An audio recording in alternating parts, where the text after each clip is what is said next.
Welcome everyone to the lesson on measurements, and more particularly, why have we added it to the photography module rather than creating its whole new module on measurements? Now, we will answer that in this lesson, and we'll also teach you more about how to take good measurements and all of that good stuff. So, what is the importance of measurements in selling and in reselling and in clothing in particular? Now, it's key for accurate sizing. So a lot of the times with vintage items, for example, this lovely jacket that I'm wearing, on the tag it says that it's a size extra small, but I am 5'11", 6 foot, and I generally fit into a size large. So why is that the case? Now, one thing about measurements is that that allows you to give the buyer accurate measurements so they can make an informed decision on what item they want and the measurements in particular, using the measurements rather in particular. And this builds and buys you buyer confidence, and this reduces returns are a massive hassle. You may not have even thought about it starting off, but when we explain later on, once you start selling and when returns start coming, they are a massive hassle. Now, we'll also mention why is it in the photography module and teach a bit more about that. So, to start off with, why photograph your measurements? Why is it in the photography module? Now, if you photograph a measurement, for example, hang on one sec. We've got a nice tape measure over here. Now, if you use the tape measure to measure your items, again, we will provide you a video, one that we provide to our staff on tutorial on how to measure the items, all of that good stuff.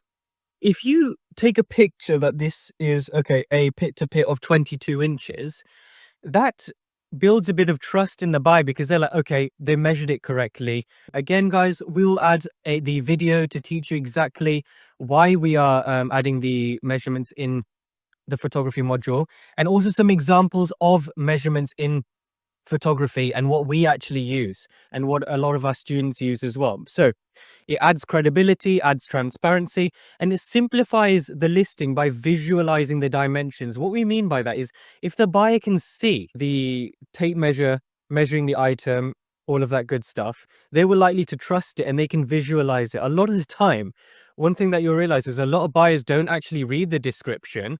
They'll either see the photos, or a lot of buyers don't see the photos, they'll read a description. No one will look at the item all in all before they buy the item, and it's unfortunate. I know it's not your fault if they return it by not watching the items, but it is what it is, guys. So make sure that you have measurements everywhere in the photos and descriptions. Again, we will knit this all together at the end of this module in your mini assignment, so don't worry about it. One thing about measurements is it boosts algorithm visibility because it creates more photos. It's a nice little hack on creating more photos. Now, algorithms on all platforms absolutely love it when you have more photos. So for example, there may be minimum photos, you need a minimum of one photo, but the more photos you have, the better. It's great that way. So that's one way of boosting your photos, by having the measurements photograph. It's a quick, easy way. I mean, the numbers are higher. It'll boost your algorithm and get you higher up in the search results. It's amazing.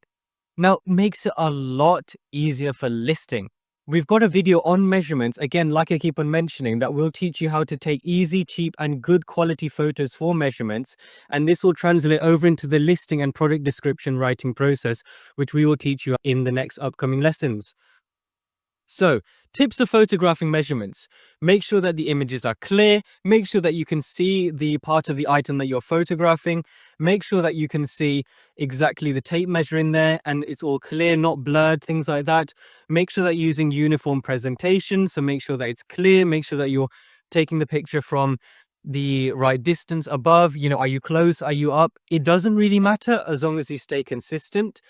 Make sure that you focus on key areas, such as, now this is more towards when you're taking pictures of the waist or things like that, or the sleeve rather. Make sure that you focus on key areas. When you're photographing the sleeve, are you doing it from armpit to hem? Are you doing it from shoulder to hem? That distance is about 2 inches worth, so it does make quite a difference in terms of the buyer when they want to know where it will reach on their arm.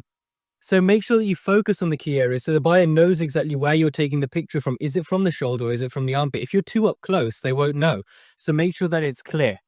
Now, photo sequence. Make sure that after you've taken the pictures of, for example, the front of the item, again, I'll mention this, we'll add this in the videos about how to do it exactly. This will make a lot more sense once you watch the video. Once you've taking a picture of the item from all the different angles, make sure that you add the measurement after, as it creates a nice story. You've got the front item, you've got the next items, then you've got the measurements. It creates a nice story and people will be able to understand it in a lot more context. Your buyers will be able to understand your item in a lot better context.